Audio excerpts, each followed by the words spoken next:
Well, we're talking about hardware and software. That's what we're doing.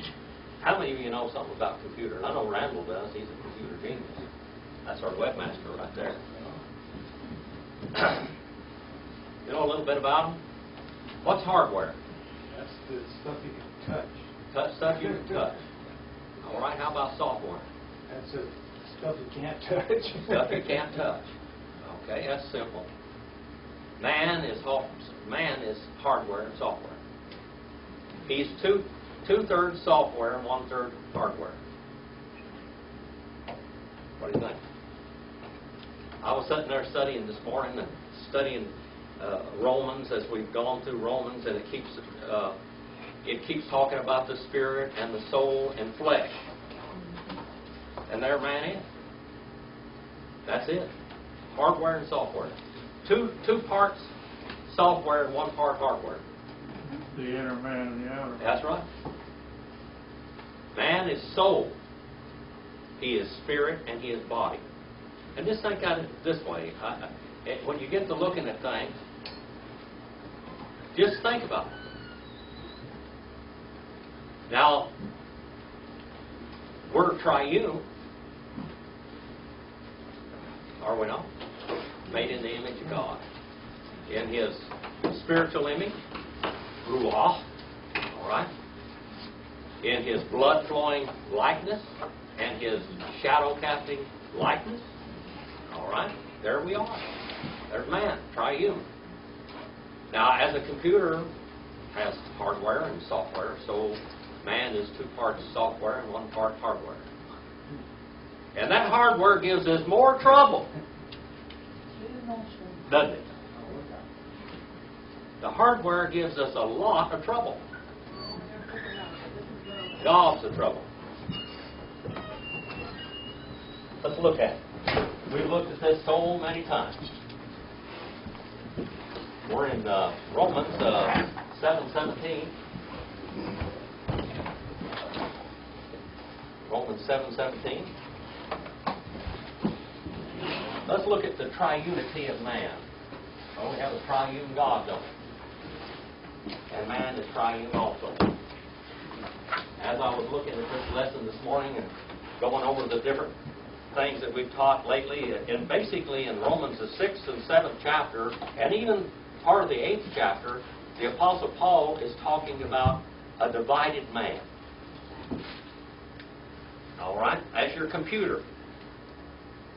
Now, your computer is physical. It's got hardware. And it's mostly software in it.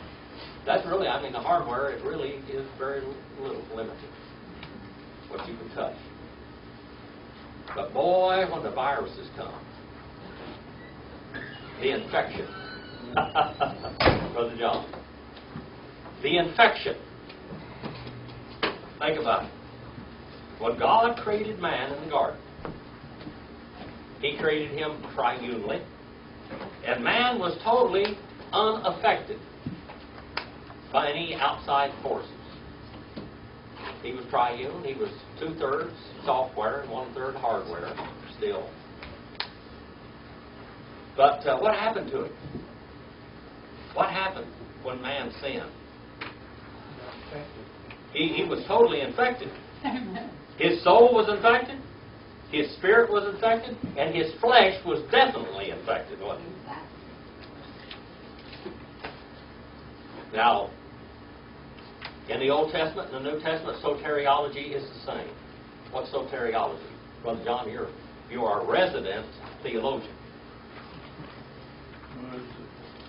Study of God. The study of salvation. Yep, soteriology.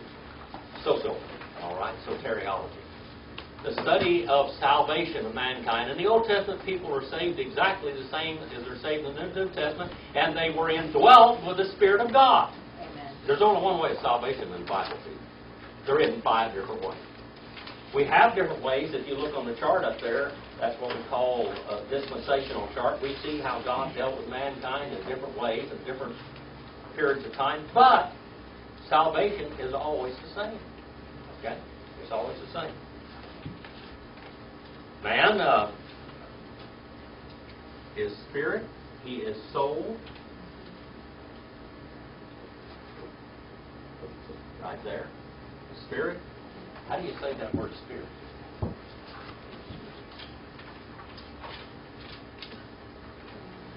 Pneuma. All right. Randall, how do you say soul in Hebrew?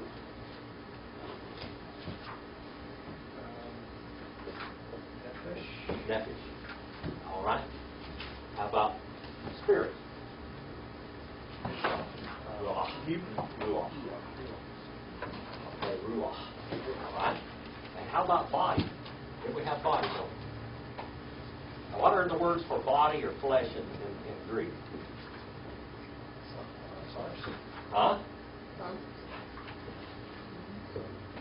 What? Sarx? What else? Soma. Body. All right? So we understand that man is spirit, he's soul, and he's body.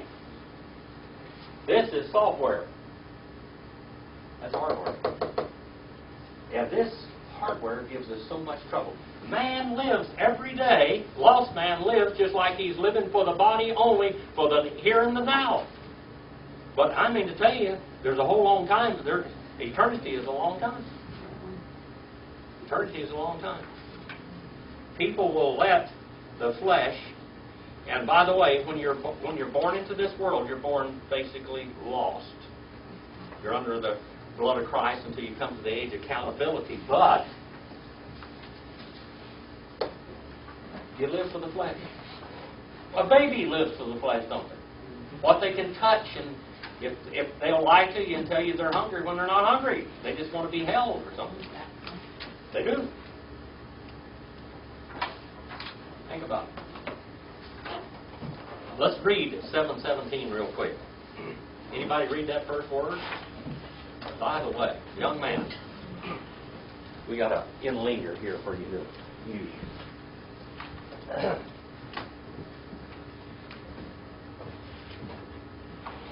Somewhere in the midst of this, you might have to turn not too far back there.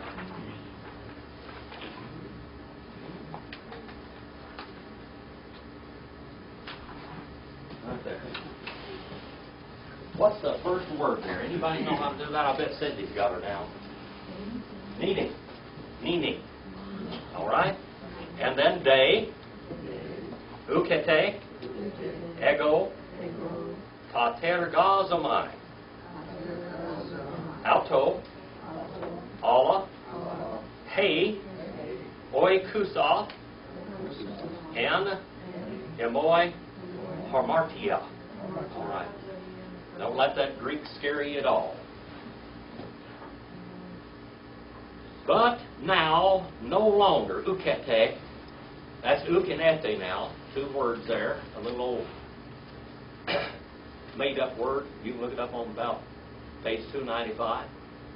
Not I work, katergozamai, that's ergo, all right? We get a word erilamix out of that. What does that mean? Working. All right? First person singular present indicative middle. Not I work, but it. The in-homing, oikusa, that is nominative singular feminine present participle active. Little old participle there. In me, sin. All right? Now, a guy by the name of Denny said a long time ago, to be saved from sin, man must at the same time own it, the sin. Salvation. You get convicted by preaching the gospel, and you get convicted of sin, what righteousness is, what sin is, and what judgment is to come. Isn't that right, brother? Brother John? That's the way it is, isn't it? Then you repent of your sins and call upon the Lord to save you. So you admit your sins, you own them, and then you disown them. You own them and you disown them. And you realize, what is sin doing to you? Taking you to hell. And unbelief and rejection of Jesus Christ. Unbelief. Oh, the hardware is giving Paul trouble. Just like it gives all of us trouble, our body, the physical body. And man is at least 2/3 software. But let's look at it. When man is born into this world, is the spirit of rebellion in you? Yeah. The spirit of rebellion, the ruach, pneuma, the spirit of rebellion. That's the old devil, the seed of the devil in there. A rebellion. Okay? Now, is your body totally sold out? It's sold out to this world, isn't it? It's just that way. Old body. By the way, God doesn't make any provision to save the body at all, does He? He's going to have to totally change it in the resurrection. The body's just going to go to the grave. And then how about the soul? The soul's affected in sin, isn't it? As a lost man. Now, when you get saved, in the Old Testament, when they got saved, the Spirit of God came in and kicked the old spirit of rebellion out, and that marked them for the resurrection of the saved. All right, they're marked. Okay? And the soul, what do? Where's your mind? The soul part of the mind is in the soul, isn't it? That's your memory. The soul corresponds to what part of the Godhead? The Father. The planet. The body corresponds to what part of the Godhead? Christ. The Spirit, of course, is the Holy Spirit. Or Spirit God. All right? In Genesis 1 and 2, it doesn't say the Spirit of God hovered over the faces of the deep, El Panetahon, but what does it say? Spirit God. Spirit God. Not the Spirit of God, but Spirit God. Okay? That's different. The Spirit of God and Spirit God is two different words. Two different things. All right. So when God saves you, the old spirit of rebellion is kicked out. And you're marked, you're earmarked, you're branded, and you're earmarked, you're inoculated for the resurrection. And the soul begins to change. The soul has changed. What happens? Your mind is what? Renewed. All right? Paul's talking about this. This is the subject. This is the whole subject that we have studied for 25 verses almost. All right? Talking about the hardware, man, and the software. And God's changing it all, but the old hardware still gives us trouble. I work it, but the in-homing me, the sin in-homing me. All right? Who's got the Amplified Bible now? Jim, you got it out there too, don't you? Yeah. All right, let's look at this. 7 and verse 17. Look at that word sin there. That's a feminine word. Feminine word. She, the one living in me. And Cindy, you want to look up the you don't have anything. All right, here's something right here. All right, I draw one just in case. We're going to look at that because that's pretty explanatory right here. Brother Jim, what do you got? Spit that out real loud now. However, it is no longer I who do the deed, but the sin principle which is at home in me and has possession of me. That's right. Boy. And that's possession of the body. The body. Cindy, you want to read what it says there too? But I can't help myself because I'm no longer doing it. It is sin inside me that is stronger than I am that makes me do these evil things. Yeah. Now, when you're saved, it bothers you. When you're lost, you just run with the flow. Because you don't have that Spirit of God in you, does it bother you? The Spirit of God does what? It makes you miserable when you sin. The Spirit of God makes you miserable when you're sin. It's the conviction. It worries your mind and even the body to some extent. You get the body in control. All right? Now, if it wasn't for the Spirit of God living in us to save, we couldn't be reformed at all. We call that reformation. What do we call that? Sanctification. Because of the Spirit of God that is in us, we can be sanctified. We can set ourselves apart. And the Bible talks about the saints here and the saints there. Hagios. All right? Hagios. What does that mean? It's set apart, all right, but what does it literally mean? Not of earth.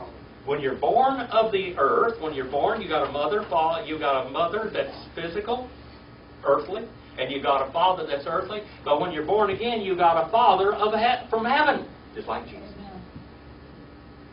And you're born not of earth. Then you're born from above. That's what John writes in the 3rd chapter when Jesus was talking to Nicodemus. Right? Not I work. I work down is what it means. First person singular, present indicative, middle. That word kater goes somewhere. Not I work it, but strong adversative conjunction there. You can put down page 15 if you want to look up the analytical Greek lexicon. She, the one inhoming in me, sin. Inhoming there. Like, look at that word oikusa. Nominee singular feminine, present participle active. Oiko. Oikos, it means house. Oikos is house. That sin is the hardware in our flesh. Now, I'm having a lot of physical problems.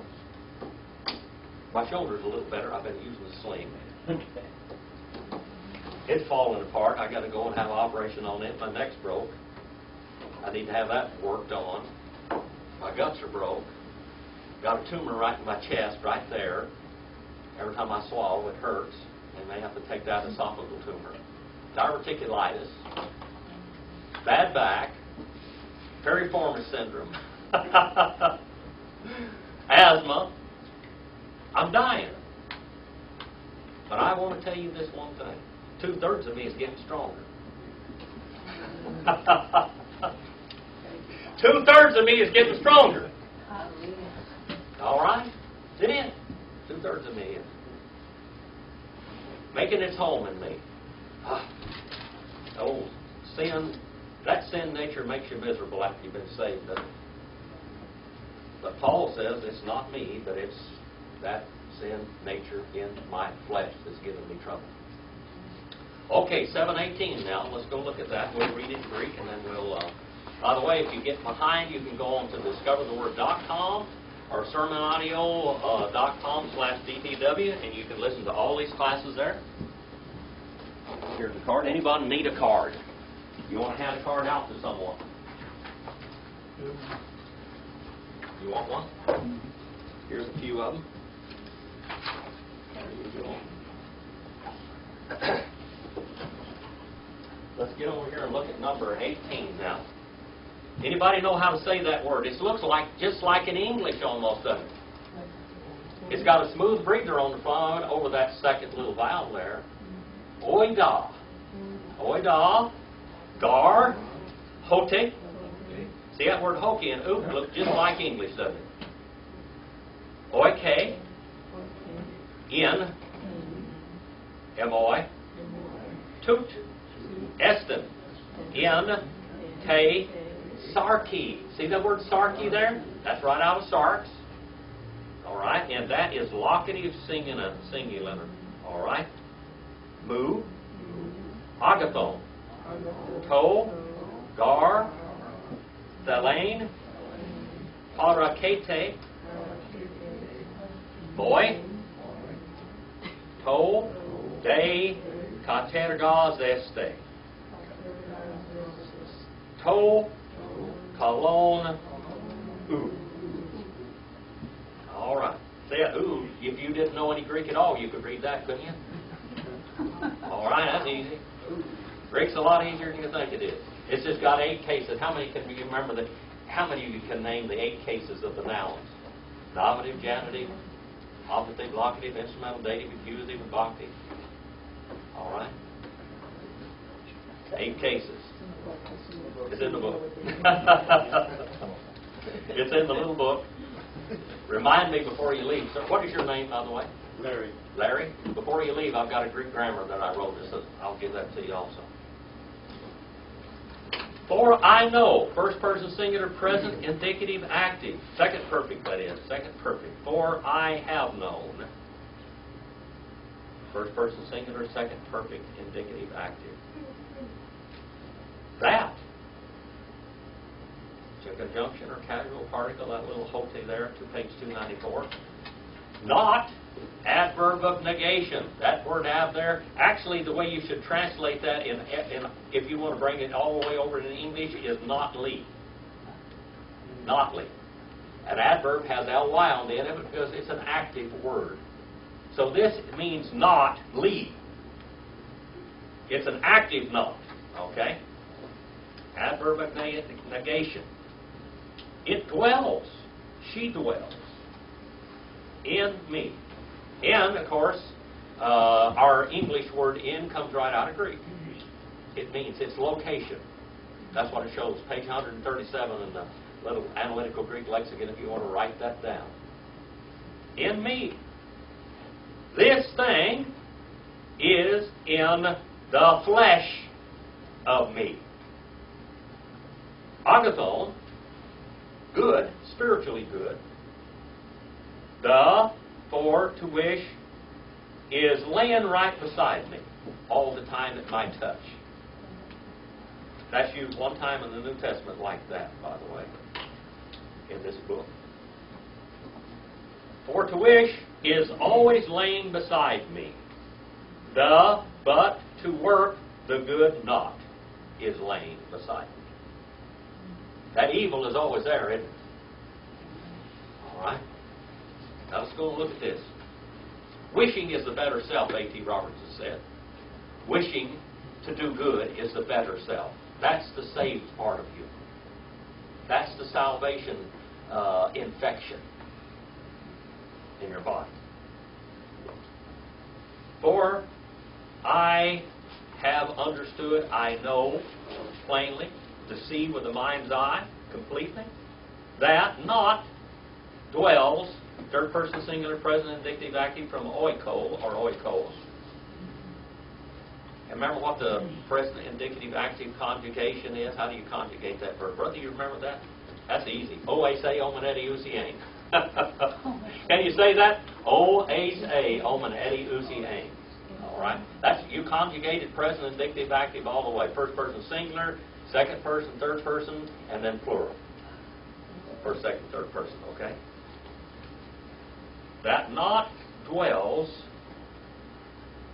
in me. This is in the flesh of me. The good, or the good to wish, is present in me, but the ability to do it, all right, thelo, the wishing, all right, is there. Now we have the kater gauze este, present infinitive middle, the good not. Now, Cindy, you want to look at that up, and Jim, you want to look at that other thing over there in Amplified Bible and the Living Bible. By the way, Kathy, do you have anything there where you can read? I have Amplified. You got Amplified? We're going to get you to read it this time. Yeah. All right. Amplified, and you're going to do the Living. Okay, go ahead, Kathy. For I know that nothing good dwells within me, that is, in my flesh. I can will what is right, but I cannot perform it. I have the intention and the urge to do what is right, but no power to carry it out. Yeah. How about that, Cindy? What's it say over there in Amplified? Living Bible. I know I am rotten through and through so far as my old sinful nature is concerned. No matter which way I turn, I can't make myself do right. I want to, but I can't. Paul's disgusted with himself. Have you ever been disgusted with yourself spiritually? With the flesh? Cotton-picking thing just doesn't want to come along, does it? A mess. Hard. For I have known that not dwells in me, this is in the flesh of me good. Agathos is spiritually good. The wishing is there, always laying right beside my touch. That's what the word para ekete means. Para and keme means to lay right beside, next to you, all the time. Rattlesnakes like to lay next to each other. You know that? In the wintertime, they hole up in a big old rattlesnake den. And how many of you ever smelled a rattlesnake? They stink. You can smell a rattlesnake. You know how Indians used to learn how to smell animals? You know how they did? I taught my boys how to do that. Of course, we're Indians, you know, but people used to go out and I could smell a deer in the woods. How do you do that? Well, you kill a deer and get that blood all over you and that smell all over you. And I'll tell you what, it'll wake you up in your sleep. You won't be able to eat a deer for a while. It won't taste good. Same way with rattlesnake. My mother ate ants when she was little, and she could smell an ant across the room from the rest of her life. You taste it, you smell it. Now that's the way sin affects us. It's always there, isn't it? Man, what's the epitome? What's the epitome of sin? When you turn the flesh loose. Alcoholism, drug abuse, sexual immorality, gambling, lust for more. And all of it's living for what? For the now. Not for, and only 1/3 of us is physical hardware. 2/3 is software. Shouldn't we try to get the software to get the physical in line? Now let's look at it this way. What runs a computer? Software. Do you think the hardware runs a computer? But what we're doing is letting the hardware run the computer. Are we? We're letting the hardware run the computer. That's pretty stupid, isn't it? But that's the way it is. And the world just thinks that's right. Well, that's just fine. But it's not. There is more in you, 2/3 more in you, that is eternal and not physical at all. 7 and verse 19.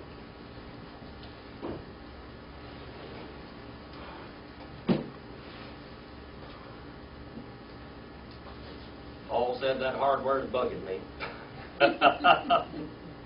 Paul didn't have a computer to fight with, but he sure had the flesh. He had the makings of one, didn't he? My wife, about 10 years ago, she bought a computer for me for Christmas, and when I left work, I swore I'd never touch another one. I hated them. And I hit the roof. I saw that thing sitting on my desk, this computer. I went off and came home, and the computer sitting on my desk. There, you can do a lot with it. And I said, ugh. I had more wars with that thing. I finally gave it away. Her best friend had a father. Her father bought a computer. This is when they were pretty young. And he sat there and he cussed it. And he was a pretty quiet man. But he'd cuss that computer, he'd hit that computer, he'd slap it. Finally, he gave up, took it out in the yard, and ran over it with a car. He came out on top. Never would have another one in the house. No way. Why? That's like the flesh. Amen. The hardware running the computer. 7:19. Anybody read that first word? Cindy, can you get that first one? Ooh. Ooh. All right. Ooh. That sounds like somebody got scared or something. Ooh. Gar. Ho. Thelo. Hoyo. Agathon. Alla. Ho. Ooh. Thelo. Kakon. Tuto. Praso.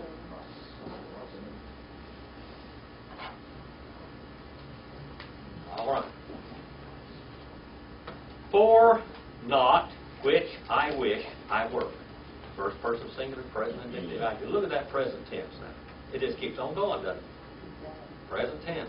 Present indicative active. Let's just look at the tenses now. Present tense means what? Right now. And continually. Indicative mode means what? Indicative mode. What does that mean? Command. That's a fact. Indicative mode is a fact. Subjunctive mode means what? Maybe. Optative mode, hopefully. Passive voice, you're being acted upon, but this is active voice. It means you're acting. When you're acting for yourself, what is that? Middle voice. So we can look at the verbs and the tenses and the modes, the voices. Okay. Look at that. For I wish. First person singular, present indicative active comes from thello, because there's first person singular, present indicative active, so you don't have to chase that. O-S-A, O-M-N-O-D-S, A. And there it is. Thello, thello, thelais, thelay, thelloman, theleti, thelusi, thelay. That's what it would be. All right? Not I wish, I work. Present indicative active. First person singular. See, this is all real simple, isn't it? Real simple grammar. Good. Agathon, good. That's spiritually good. All right? Kalos is another word for good, which means good. But agathon is spiritually good. Kalos is good tasting, good, whatever. But this is agathon. But strong adversative conjunction, page 15, if you want to write that down. Not which I wish, bad, adamically evil. That's the word kakos. That's what the word comes from. Kakon, accusative singular. Kakos. This I practice habitually. Because the old flesh is always there. But just remember, once you've been saved, you've got 2 times more software there to work with. The old flesh is going to put you in the grave. But when you're been saved, you have Spirit God in you, and you have Spirit God. Why do you study the Bible? To renew the soul. To sanctify the soul. To make it not a verb. All right? Proso means I practice. First person singular, present, indicative, active. All right. Number 20. Number 20. Anybody read this one? The first line there is awfully easy. Can any of you read that? Can you do that, young lady? Uh-huh. Could you read that for me?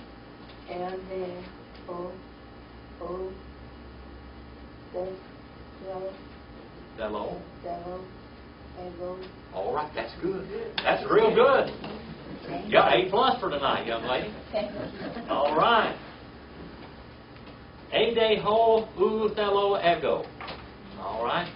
But if, now that word if there, it's if up there, but that's a first class conditional. And what does that first class conditional, what is the rule of interpretation?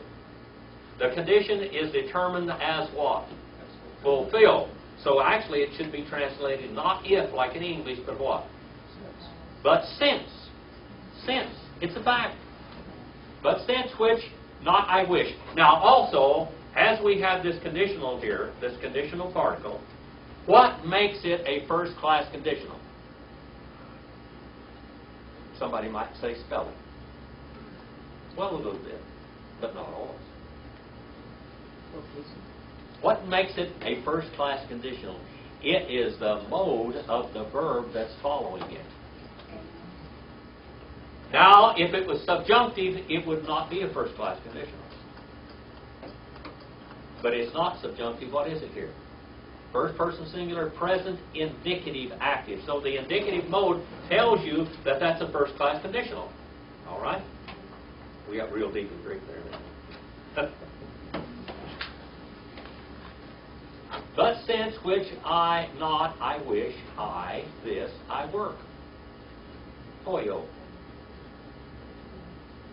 First person singular, present, indicative, active. That's what I do. This thing, that's a demonstrative pronominal adjective there. This. Look at the word ego up there. That's a first person pronoun. In Greek it tells you what case it's in. Nominative singular. Greek is a total inflected language. You could take that out of a sentence and you know what part it plays in the sentence. Take the verb out of the sentence and you don't have to worry about what it does. It'll tell you what it's doing in the sentence. All right? Strong adversative conjunction down there. Word, poio. What word in English comes from the Greek word poio? We have a word in English coming from this word. What did the lovers used to do to for their loves? Write them a poem. Poem means to make words rhyme. Poem. Right? This I work, no longer I, working down, that means working hard, it, but she, the she dwelling in me sin. The she dwelling in me sin. That word, look at that word hey there. What are the three definite articles in Greek? There's a masculine and a feminine and a neuter. Okay? Ho, hey, to. All right, this is hey, this is feminine, describing sin. The, she, the one dwelling in me. She, the one dwelling in me. She's dwelling in the flesh.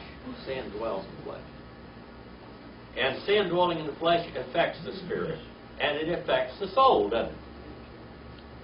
You don't know that so much until after you're saved. Do you? Before you're saved, you want to just go do whatever the flesh wants. And you just say, it's okay, everybody's doing it. Huh. But when you're saved, there is a bit in your mouth. That's right, a bit. How many of you ever fooled around with horses? Cindy? No? John, a little bit. They used to have the cavalry. Cavalry. Okay? The cavalry. In the cavalry, they had horses. My grandfather was in the cavalry in World War I. He used to tell me about the bits they had in the horses' mouths when they drove them into battle. They'd ride the horses into battle. And some of the bits they had in their mouths you wouldn't believe. They'd break their jaws. Break their jaws to stop them. You know, if you can't have control of the horse when you're fighting, you're going to get killed. Some of those bits were just about as sharp as razors. They just cut a horse's mouth to pieces. Sometimes when you went into battle, you may get 3 or 4 horses shot out from underneath you. But you had to be able to control the horse to control your destiny. God puts a strong bit in your mouth when He puts the Spirit of God in it. Didn't He? A strong bit in your mouth. Even before you're saved, That's right. you've got a conscience that knows That's right. that you. Romans, the 1st chapter, we looked at that. We have a conscience that gnaws at us. But boy, when we get saved, that conscience gets real big, doesn't it? It's different than it was before. When you've gone born again. Different. Katergazoma. Present indicative middle. Look at that one there. First person singing the present indicative middle. Oh my eta. I work. It, but she, the one dwelling in me, sin. All right, Cindy, what you have there? And that's Living Bible, 20. Yeah, boy, it gets it right out there. That ungodly self, the rottenness in us. Now, if I am doing what I don't want to do, it is simple where the trouble is. Sin still has me in its evil grasp. Oh, sin has me in the evil grasp. Jim, we'll let you read this one. Number 20. Yes. Now, if I do what I do not desire to do, it is no longer I doing it. It is not myself that acts, but the sin principle which dwells within me, fixed and operating in my soul. Yeah. It affects, the sin in your flesh affects your soul. It does never touch the Spirit. I want you to understand that. You cannot, the Spirit of God in you does not sin. 1 John tells us that plainly. That which dwells in you of God does not sin. It is not able to be touched by sin. That's what affects the rest of it. That's what marks you and brands you. You know, I used to cowboy a lot, back in the old days, when I was still a human being. Before my body started falling apart. Go out there and rope those steers sometimes, but mostly cows. You would mark them. Sometimes they would put tags in their ears, but a lot of the old cowboys, they'd cut a slot in the bottom of the ear or a slot in the top of the ear. How many of you ever seen cattle with a slot cut in them? Or a hole punched in them? That's how you tell what family they're from, what range they're on. Okay?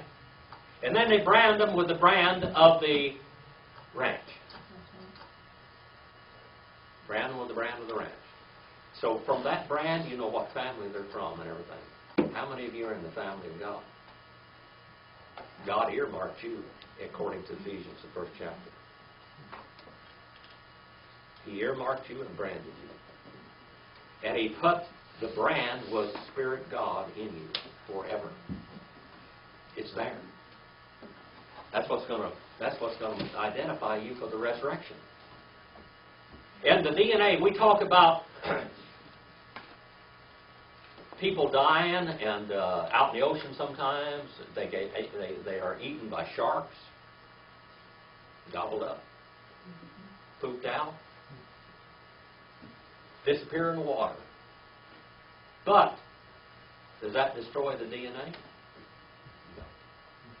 In the resurrection, God will call that DNA together and it'll stand again, Anastasia. Anastasia.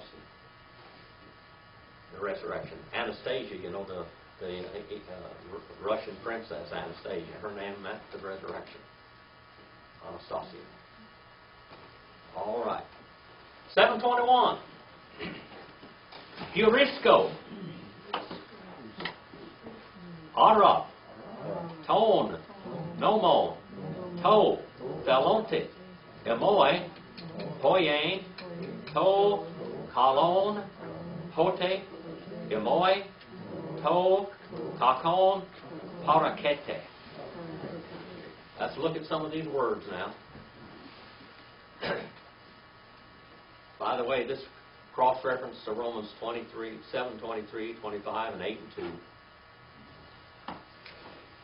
First person singular present indicative active. Who is that? I am doing something right now. Eureka. What does that mean? Eureka. I found it. They liked that word so well that that Greek word, that when they found some special place, they'd say, Eureka! I found it. Okay? First person singular present indicative active from heurisko, and that's heurisko, okay? Ara. Heuris, that's a rough breather. See that rough breather over the epsilon? By the way, it becomes, when you got epsilon, you've got hur. Hu. Hu. That's when it changes the sound of it, makes it sound like a U. Okay? Heurisko. Heurisko. All right? Then, all right, that little particle there, page 49.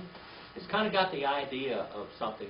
It makes it stand out. It says, pay attention, then, the law, the one wishing, look at that word, thelonte, present, participle, active, dative, singular, masculine, to me, to do. Poye, remember what the word, our English word poye, our English word comes from poye or poyane? Poem. Okay, we make words rhyme. So that's to do. To cologne, the good. The good. Remember I said there's two words? Agathos, or agathon, and cologne. Here we have both words. Paul is playing on words. Now, this word here is word good, but here it has a spiritual connotation, but not always. Agathon means spiritually good. This one here, he's using it and just using a different word to just play with words. He's playing word games. Okay? The good. That, or because to me the kakon, the evil, the Adamic evil, is laying right there beside me all the time. for itself. Middle voice. Look at that. Harakete. Is present, always. Third person singular. Present, indicative, middle voice. The old. Sin is you, it's there for itself. We have to put up with the devil every day and the sin nature of man from the flesh. The flesh is infecting the soul, but it never touches the spirit. But just remember this one, as your flesh wears out, that 2/3 of you is getting stronger. I've heard a lot of old saints, when I mean saints, those born from above, not of earth. That's what it means. I've heard a lot of old saints, as they get older, all of their friends die, everything else, they get to where they turn the tape recorder over.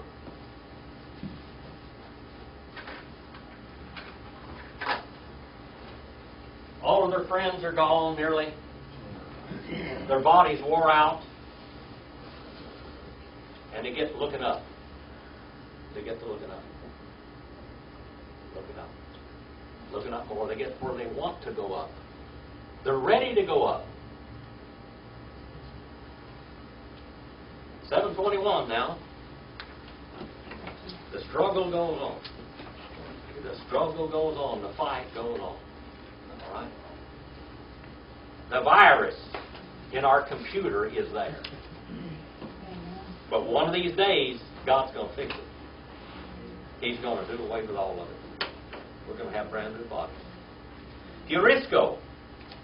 No, we did that one, didn't we? Did we do this one already? Okay. All right, 22. 22. 7:22. The real self. Our software shares its delight with God and others of light nature. Sine domai. That's used one time in the New Testament, by the way. That's a rare word. Sine domai. Gar, to, nomo. Tu, theou, kata, ton, eso. Anthropon.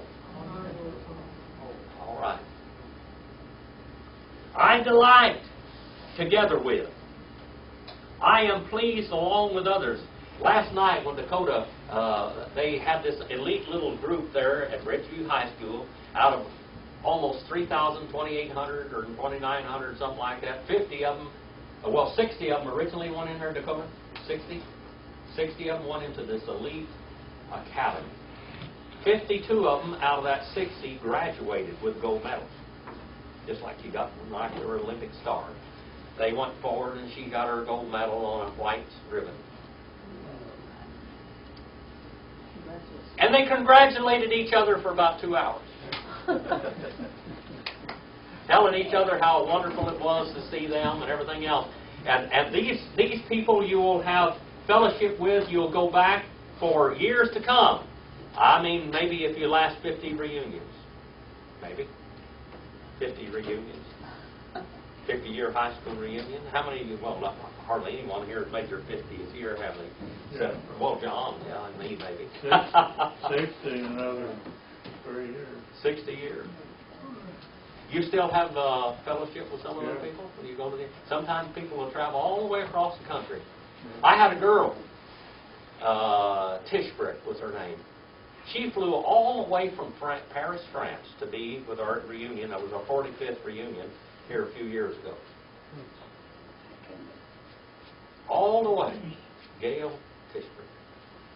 I thought about her all the time, all those years. We were real good friends in school. We sat together and did projects together in science, and her father was a science teacher. Agricultural science. People come from all over to have a reunion. That's what this word means. This means to congratulate each other. All right? For I delight in the law. I have fellowship in the law of God in our hearts, by the way. First person singular present, indicative, middle voice. That's the Spirit of God in you that delights to do the will of God. Boy, Comes Tuesday, I'm excited about coming and teaching this class. I'll practice all week long. I will practice on you all day today. From 5 o'clock this morning. Excited about teaching this class tonight. Excited. Sunday, I've been working already on Sunday morning's class. By the way, I'm here at 9:30 on Sunday morning if you want to come in here in the same classroom. Exciting. Because we share God's Word with each other. We have that in common, don't we? Have it in common. For I delight. I share together. I am pleased along with others. We congratulate each other. We comfort each other with God's Word, don't we? Because we're all going through the same trip. We're all on the same trip. In the law of the God. Belonging to God, that's genitive, singular, masculine. Look at that. Genitive. Genitive is the case of possession. Belonging. The law belonging to God. And the law that He puts in our hearts that belongs to Him. According to the inner man. Look up here. The triune man. Suke. Sarke. And Pneuma. Psychic. Last Sunday morning I talked about hauntings and paranormal. Remind me to give that to you, Brother John. The hauntings and paranormal. We talked about that. We talked about the eternal destiny of mankind, all mankind, lost and saved. We talked about the regions of hell. The Taurus. Sophon Scotia. The different regions of hell and heaven. The week before that, we talked about the faces of hell and the way that Satan bothers us, pesters us.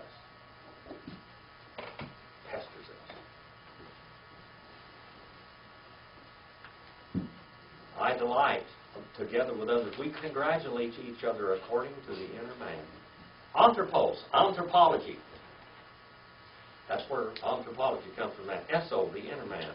Little adverbial word. 723 now. 723 A and B, because it's so long, it takes 2 pages to write it out. Blepo. They. Hetero. Nomo. En. Tois. Malason. Mu. Antistratiumeno. That's a long word. Antistratuomeno. To nomo.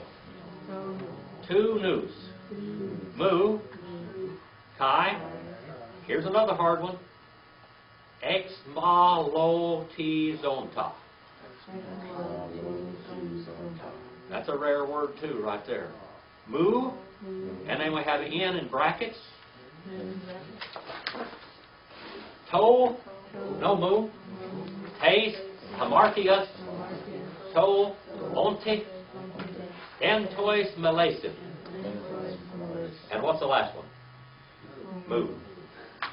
All right. Plato, Ovid, Seneca, Epictetus all describe this struggle. And even the Indians did, about with the black dog and the white dog. We're going to talk about this struggle. The captivity. We are captive. We have to wrestle with our fat flesh daily. We're captive. We're captive. All right? But I see weak adversive conjunctive particle. There. Page 85, that's the day word. Okay? It starts out with that word. But I see, present indicative, active, first person singular, but I see different. Hetero. Now that word is extremely important here. It's not allos. It's heteros. Heteros means of a different species. A different species. Okay? A complete different species. A different animal, so to speak. A different law in the members of me. Warring, fighting. The picture of a hand-to-hand contest. A battle. Blood flying everywhere. Guts and blood. Flying everywhere. A military term. Antes tratuomai. I was listening to a program the other day that had the Navy SEALs on it. And the commanders, many commanders were talking about it. In the last year alone, they have gone into 11,000 missions. They killed over 10,000 in the last year. And every one of them come right out of the White House. They would go in there, they'd put up all of these little things, and they'd okay every step of this thing. Talked about the origin of it. Well, it started all the way back in World War II. John Kennedy put it in the special forces. One of the next naval men that used the special forces in the special way was Carter, Jimmy Carter. They kept condensing time. Now, Obama is fighting the battle over there with the special forces mainly. In 1 year, 11,000 strategical attacks on Al-Qaeda. 11,000. About 6 months ago, he went over there into Pakistan and spoke to 380-something tribal leaders over there and said, we want to make things better for you. And they believed him. And guess what? They took care of it. Strategy. Strategy. Okay? That's the word strategy is right in here. All war is strategy. Now, if you study the history of mankind, you're going to study the history of wars. That's the way it is. Europe. Europe at one time, there was trees so thick in Europe that a squirrel, they say, could jump from tree to tree and never hit the ground from all the way far as Great Britain and Ireland, out there in the British Isles, all the way to the Middle East and never hit the ground. But fighting wars and building war machines, they deforested a great part of it where there's only a few forests. Black Forest is one of them left. Not very many forests left. The cedars of Lebanon were completely gone. Gone. Wars. That's what that word war in there is. Strategies. Battles.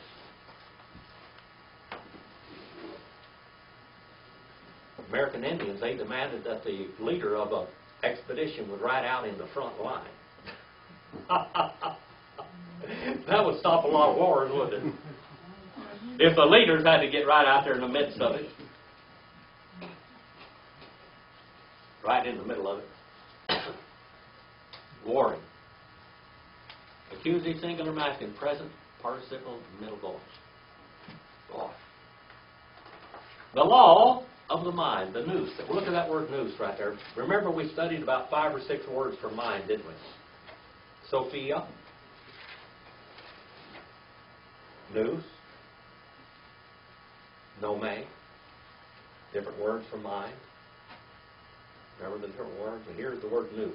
This word nous means the spiritual mind in this effect right here. The law of the spiritual mind, the law of the spiritual man of me, belonging to me, genitive singular, first personal pronoun, and little conjunction, page 208, I malotizonta, surrounded. You're surrounded. If you study this word, go back now. This is accusative, singular, masculine, present participle, active. It means to be surrounded with daggers. How many of you part German? Anybody here part German? All right. You know what German means? What does German really mean? Huh? Spear. Spearman. I think I've said that in class a few times over the years. Spearman. That's what this term comes from right here. Spearman. We are taken captive in war, and the point of the spear is in our backs, in our sides, and in our front. We're surrounded with daggers. We're surrounded with spear points. We're taken captive. We're surrounded. I remember a friend of mine, Aikme, that's the word spear point, and haliskomai means to take captive. I had a friend of mine that was in Europe. He went way up into the Alps, right at the end of World War II. And up there, it was the warhead was just coming to effect. I mean, it was the end of it. It was over, but not all the troops knew it. And so many troops were surrendering. And he was up in Sweden or someplace up in there, this friend of mine, Gene Ferguson. And he told me he was scared to death. 5,000 German soldiers surrendered to him. Alone! Now I'm going to tell you what, he was surrounded. 5,000, they surrendered to him. Comrade, we surrender. Boy, they had surrendered, but boy, he was outnumbered.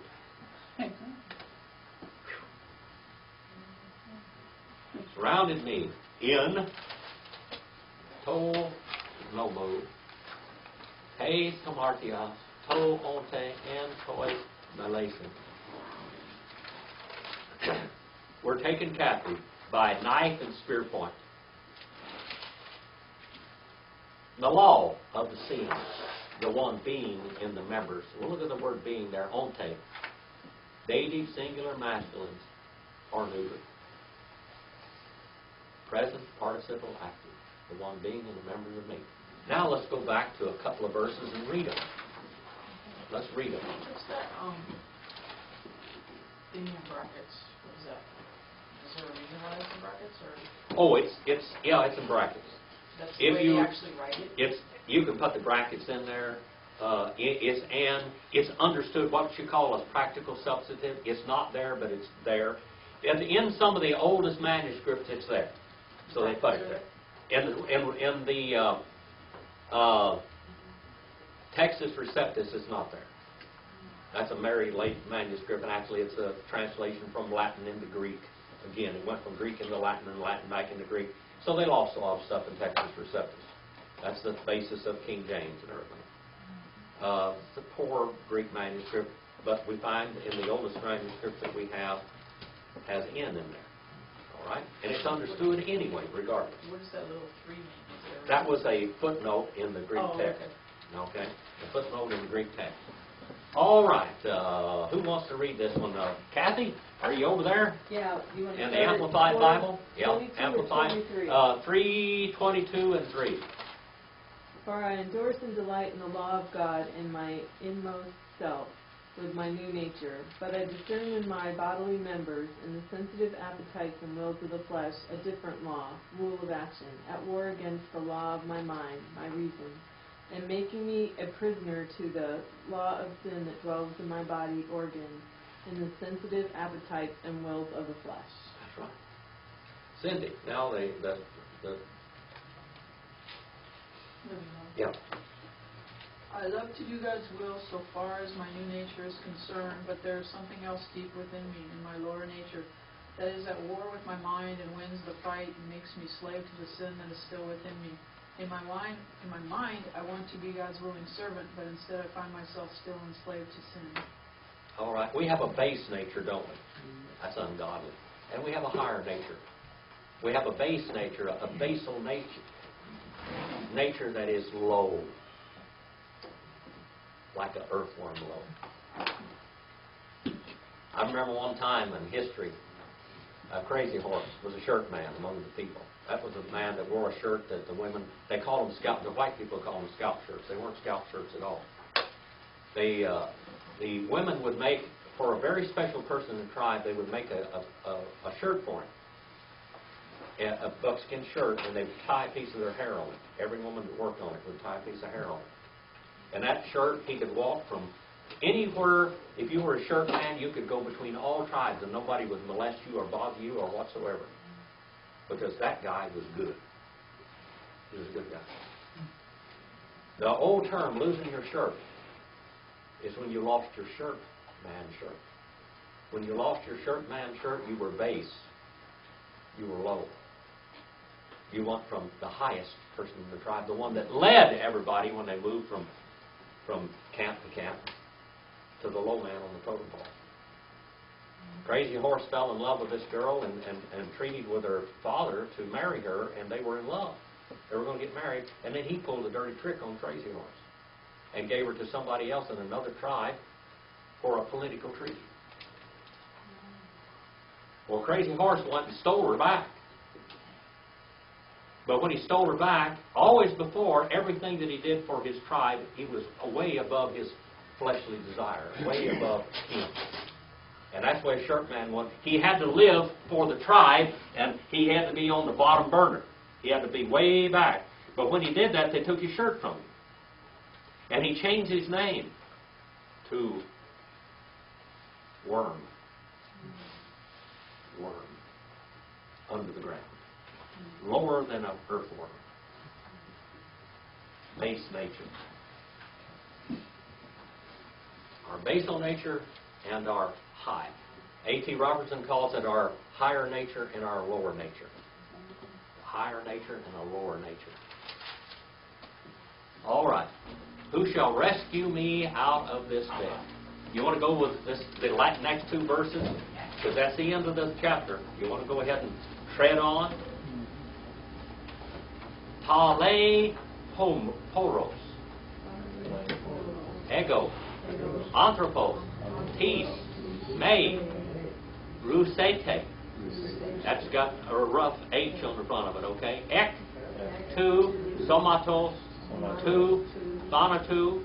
Tuto.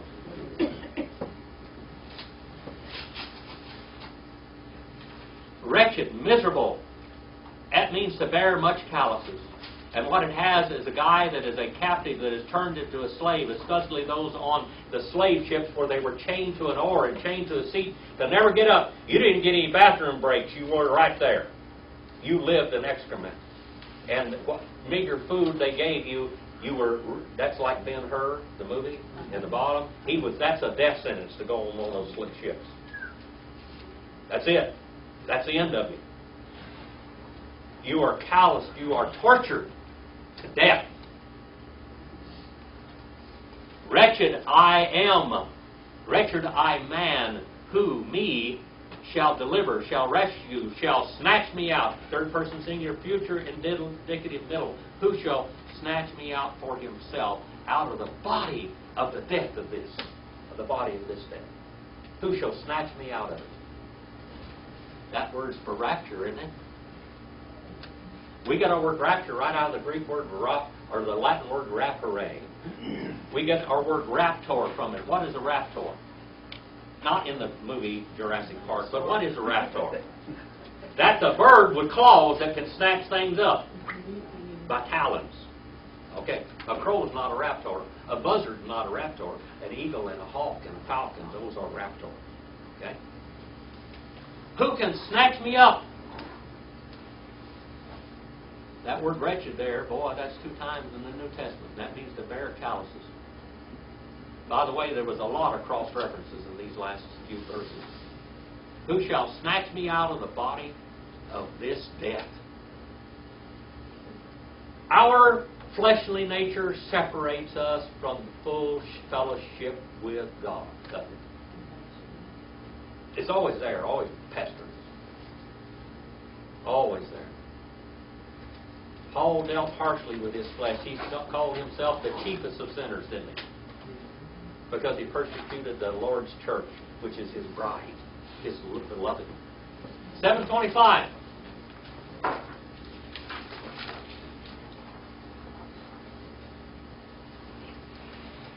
At best, we give divided service to God. But he says, Charis de to theou. Can you say that? Charis de to theou. Dia, Jesus Christou. Tu theou. Hemo. Ara. Un. Autos. Ego to man. Doe. Du leo. Nomu. Theou. Te. De. Sarki. Nomu. Hamartios. All right. Thanks, but thanks to the God through Jesus Christ, our Jehovah, the Lord of us. We belong to Him. We belong to Him. You know, the old devil, is making accusations against you today before God. But one of these days he's going to be 86 right there in the eternal flames of hell. Forever. Sanctification is only possible through the Spirit of God that dwells in us. But thanks to the God through Jesus Christ, the Lord of us, our Savior. The word Kyrio there, that's the word they use for in the Septuagint for Jehovah. He's our Jehovah. The Jehovah of us. Then, therefore, myself, I, with, on one hand, and mind to serve, to slave, for the law of God, and in the flesh, the law of sin. Now let's read these last two words, or two verses in the Amplified and in the Living Bible. All right, what do you got there, Cindy? So you see how it is. My new life tells me to do right, but the old nature that is still inside me loves to sin. Oh, what a terrible predicament I'm in. Who will free me from my slavery to this deadly lower nature? Thank God. It has been done by Jesus Christ our Lord. He has set me free. All right, it has been done. It's finished. Jesus Christ overcame death, didn't he? We're going to die. We're all going to die unless the rapture comes. Hope old Harold Camping's right and the Lord comes back the 21st of this month, you know. It would be nice if he came back the 20th. I don't think it's got anything to do with Harold Camping. But boy, I'll tell you what, I'm ready to go up today. You ready to go up? Yep. You ready to be rescued? Snatched away? Next week we'll start 8 and 1. God bless you. Thank you for being here tonight. Go out and do something eternal. Take it home with you forever. All right. Don't take off. We'll get. What's your name again? Larry. Larry, don't take off. We'll get you Greek grammar here. Let's have a word of prayer and be dismissed. Brother John, would you dismiss us really first? Father, we thank you for our time together, Lord. We just thank you for our teacher. We thank you for the word that he brought to us from your word.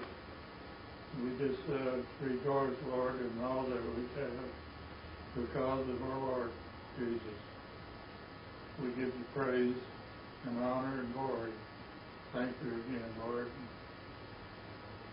May we share these things that we've learned with others, that they too may glory in the Lord.